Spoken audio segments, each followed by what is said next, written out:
టీడీపీలో ఆమె ఒక ఫైర్ బ్రాండ్. ఆమె ఒక ఉన్నత విద్యావంతురాలు, పైగా ప్రభుత్వ ఉపాధ్యాయురాలు. కానీ ప్రజలకు సేవ చేయాలనే ఉద్దేశంతో తాను చేసే గౌరవప్రదమైన ఉద్యోగాన్ని సైతం వదులుకున్నారు. ఉన్నత ఆశయాలతో టీడీపీ ద్వారా రాజకీయాల్లోకి అడుగుపెట్టి నేడు ఆ పార్టీకి ఆమె గొంతుగా మారారు. చంద్రబాబుని, లోకేష్ని ఎవరైనా ఏమైనా అంటే వారికి ధీటైన జవాబిస్తారు ఆమె.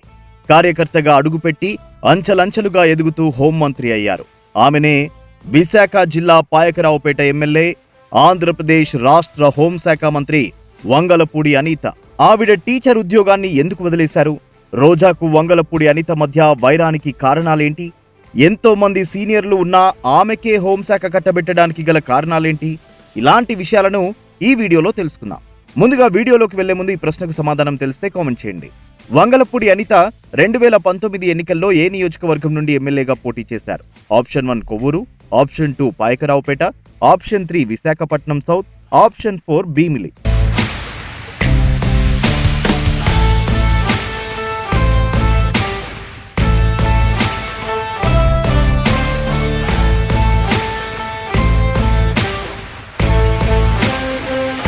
ఆంధ్రప్రదేశ్లో కూటమి ప్రభుత్వం కొలువుదీరింది.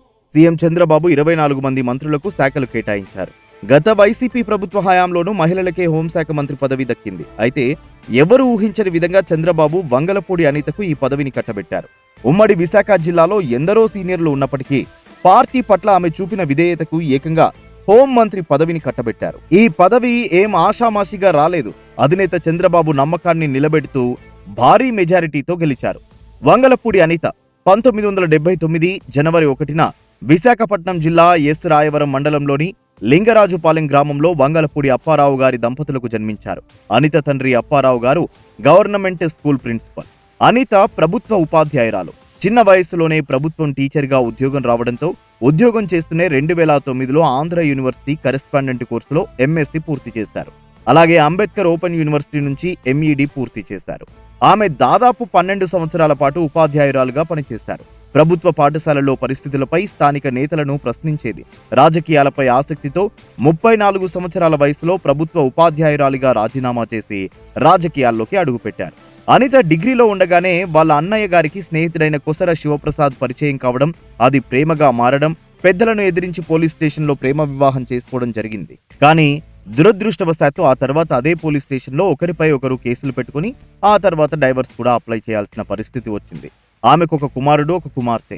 2012లో గ్రామస్థాయి రాజకీయాల్లో అడుగుపెట్టిన అనిత ఆ తర్వాత తెలుగుదేశం పార్టీలో క్రియాశీలకంగా మారారు.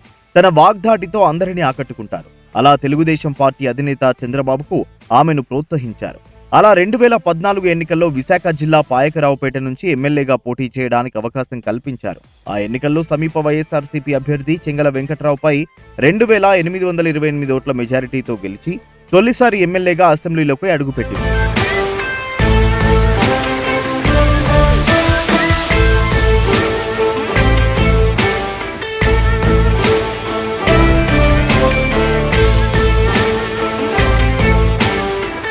ఆమె 2018లో తిరుమల తిరుపతి దేవస్థానం బోర్డు సభ్యురాలిగా నియమితురాలైంది. అయితే తన మతం గురించి ప్రతిపక్షాలు ఆరోపణలు చేయడంతో అనవసర వివాదాలకు ఆస్కారం ఇవ్వకుండా ఆవిడ చంద్రబాబు గారికి ధన్యవాదాలు తెలియజేస్తూ ఆ పదవి తనకు వద్దని సున్నితంగా ఆ సమస్యను పరిష్కరించారు.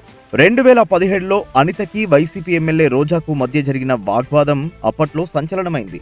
వైసీపీ ఎమ్మెల్యే రోజా అనితను ఉద్దేశిస్తూ నేనేం నీలా మొగుడ్ను కొట్టి పోలీస్ స్టేషన్ కు వెళ్లలేదని వివాదాస్పద కామెంట్స్ చేసింది. ఆ వ్యాఖ్యలతో అనిత కన్నీటి పర్యంతమైంది. ఈ నేపథ్యంలో రోజాపై సస్పెన్షన్ వేయాలని అప్పటి సభాపతి కోడెల శివప్రసాదరావు గారిని అడగడం, దానిపై స్పందించిన సభాపతి రోజాను సంవత్సరం పాటు అసెంబ్లీ నుంచి సస్పెండ్ చేశారు. అప్పట్లో ఈ ఘటన సంచలనం సృష్టించింది. ఆ తర్వాత 2019 ఎన్నికల్లో అప్పటి రాజకీయ పరిస్థితుల్లో కారణంగా చంద్రబాబు గారు పాయకరావుపేట నుంచి కాకుండా కొవ్వూరు నియోజకవర్గం నుంచి పోటీ చేయాలని అనితను ఆదేశించారు. అధినేత ఆదేశాన్ని పాటించిన ఆమె కొవ్వూరు నుంచి పోటీ చేసి 25,248 ఓట్ల తేడాతో పరాజయం పాలయ్యారు. ఆ ఎన్నికల్లో వైసీపీ ఏకంగా 151 స్థానాల్లో విజయం సాధించగా టీడీపీ ప్రతిపక్షానికే పరిమితమవడంతో అనిత నిరంతరం ప్రజల్లో ఉంటూ ప్రభుత్వాన్ని ఎప్పటికప్పుడు నిలదీస్తుండేవారు. ఈ మధ్య జరిగిన 2024 అసెంబ్లీ ఎన్నికల్లో మళ్లీ పాయకరావుపేట అసెంబ్లీ నుండి పోటీ చేసి రెండోసారి ఎమ్మెల్యే అయ్యారు. అంతేకాదు చంద్రబాబు కేబినెట్లో కీలకమైన హోంశాఖ మంత్రిగా పదవిని దక్కించుకుని సంచలనం సృష్టించారు. అందరూ పవన్ కళ్యాణ్కి ఈ పదవి వస్తుందనుకున్నారు. కానీ అనూహ్యంగా అనిత గారికి ఈ పదవి దక్కింది. గత ప్రభుత్వం 2 సార్లు ఎస్సీ సామాజిక వర్గం, అందులోనూ మహిళకే హోంశాఖను కట్టబెట్టింది. తొలి దఫాలో మేకతోటి సుచరిత, రెండోసారి తానేటి వనితకు జగన్ తన కేబినెట్లో హోమ్ మినిస్టర్ గా పదవీ బాధ్యతలు అప్పగించారు. సేమ్ టు సేమ్ చంద్రబాబు కూడా అదే ఫార్ములా ఉపయోగించారు. సుచరిత వనితల సామాజిక వర్గానికి చెందిన మహిళనే హోం మంత్రిని చేశారు. ఉన్నవారిలోకెల్లా ఫైర్ బ్రాండ్ నాయకురాలు వంగలపూడి అనితేనన్న ముద్ర పడటం కూడా ఆమెకు కలిసి వచ్చిన అంశం.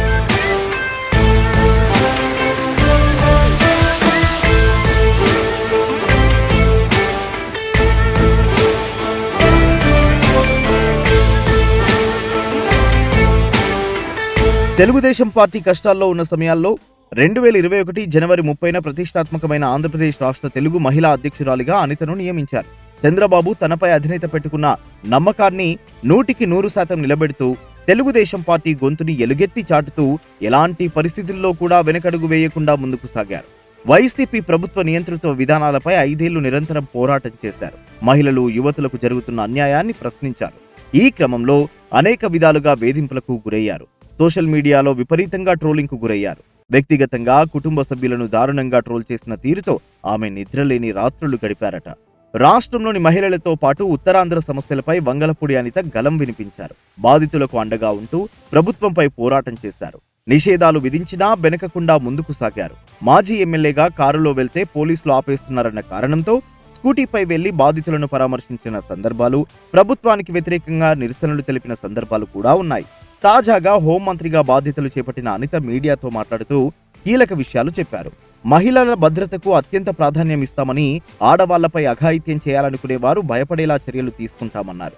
ఆంధ్రప్రదేశ్లో గంజాయి, మాదక ద్రవ్యాల సరఫరాపై ఉక్కుపాదం మోపుతానని, ముఖ్యంగా తన శాఖలోని పోలీసుల వేతనాలు, వేతన బకాయిలకు సంబంధించిన సమస్యలను పరిష్కరిస్తామని హామీ కూడా ఇచ్చారు. 100 డేస్ యాక్షన్ ప్లాన్ ఇప్పుడే డీజీ గారు నాకు తీసుకొచ్చి ఇచ్చారు. ఒకసారి దీని మీద నేను కూడా చదివి ఒకసారి ఇంకా ఏదైనా మాట్లాడాలనుకుంటే కనుక నేను పై ఆఫీషియల్స్తోని, అదేవిధంగా దీనికి రిలేటెడ్గా డ్రగ్స్ రిలేటెడ్గా ఉన్న శాఖలు చాలా ఉన్నాయి. ఇప్పుడు ఫర్ ఎగ్జాంపుల్ డీఅడిక్షన్ సెంటర్స్ ఉంటాయి, డిపార్ట్మెంట్ ఆఫ్ హెల్త్, అదేవిధంగా మనకి ఫారెస్ట్ డిపార్ట్మెంట్తో మాట్లాడాలి, ఎక్సైజ్ డిపార్ట్మెంట్ వాళ్ళతో మాట్లాడాలి. ఇలాంటి అన్ని డిపార్ట్మెంట్స్తోని కూడా ఒకసారి మాట్లాడి కూలంకషంగా ఉండి ఒకటైతే క్లియర్, ఈ 100 డేస్ ప్లాన్లో కంపల్సరీగా గంజాయి, డ్రగ్స్ రవాణా అన్నది మ్యాక్సిమం తగ్గిస్తాం.